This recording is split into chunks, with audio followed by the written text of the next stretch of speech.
Final Four.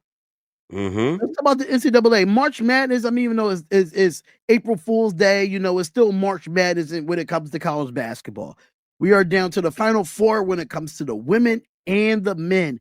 Now, the men have all 4 number 1 seeds in there with Houston, Duke, um, um, Auburn, and what's the last one? Jesus Christ. It's Yeah. right there. It's right there. Yeah. Auburn, Duke, Houston, Yeah. and what was the last one you said? I'm about to find out right now. About to find out because I know Somebody drop it in the chat because we didn't. they Houston, play it on Saturday. They play on Saturday. Okay, so Florida, Auburn, Florida. That's Houston, it. Duke. So we got 2 SEC teams. We got 1 ACC team, and I think Houston plays in the Big 12. Yes, they play in the Big 12. So we have these games coming up, and they're all the number 1 seeds from each region. Willie, you wanted to give your predictions on this, and for me, I've been covering it on my other channel, the Sports Wire. I've been doing a lot of play-by-play for March Madness, and if you had to pick one team to win it all out of these 4 teams, who would be that one team that you will pick that's like, okay, that's a unanimous decision?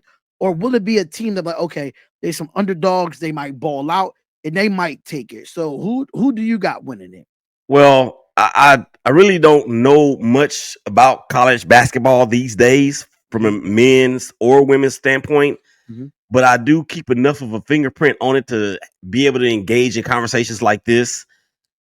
Florida appears to be the best team in the nation. They appear to have it all from an offensive and defensive standpoint. I do remember them going into Auburn and beating Auburn, which to me may have helped solidify for them the number 1 seed, or the number 1 seed where are they in the South? Yeah, they're in the South, I believe. And Auburn has that kid in the middle that I can't think of his name, but when I saw him play in the Elite 8 game, I was like, this kid kind of reminds me a little bit of the Drew Gooden that was at Kansas, not the Drew Gooden that made it to the NBA. NBA, right? You talking about Johni Broome? Yeah, exactly. So, and then when you look at Duke, Cooper Flagg, people are saying that Cooper Flagg is going to be the unanimous number 1 pick in the NBA draft next season, but looking at his game, he can definitely shoot the pill. Yeah. That is not a given. I mean, that goes without saying. However, I'm a little iffy on his ball handling skills at the next level, and he does not appear to be that great of an athlete. I could be wrong, but that's just what I have seen from him thus far.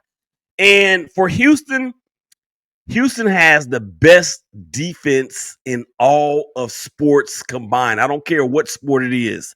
You could say badminton, fool. You could say cricket. Their defense is smothering. And Kelvin Sampson, can we just give a shout out to him?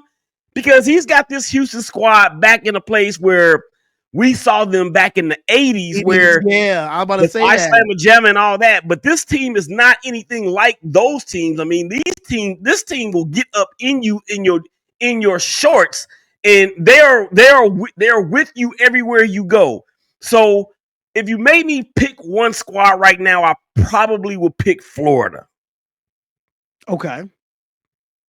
Now, for me, this is tough because you took every word out of my mouth, but you got an underdog in Houston named LJ Cryer that did his thing against my Tennessee Vols. And then you had Sharp. I forgot his first name, but Sharp was amazing against Tennessee when they beat us 69-50. But if you look at Cryer had 17. You had Sharp. Sharp had a good game as well, but he made some clutch shots. But I gotta say this about Houston. Houston is a team that is going to give all 3 of these teams a run for their money if they make it to the national title. Now they have to play Duke. Now Duke is a good defensive team as well, but we're talking about the best defensive team in college basketball, and that's Houston. I mean, even though Duke is 35-3 on the year and Houston is 34-4 on the year, really is a combined. Cooper Flagg, he average 18 a game, 7 rebounds a game, then almost 4.5 assists a game for his size. He might not be as athletic, but I'm not going to make the comparison, but look at the non-athletic players in the NBA, like Nikola Jokic. He's not that athletic, but he could dominate you from any part of the floor. And that's what Cooper Flagg kind of reminds me of. I'm not making a comparison. I know he's going to have to put on a little bit of weight because he's still young, but Cooper Flagg is him.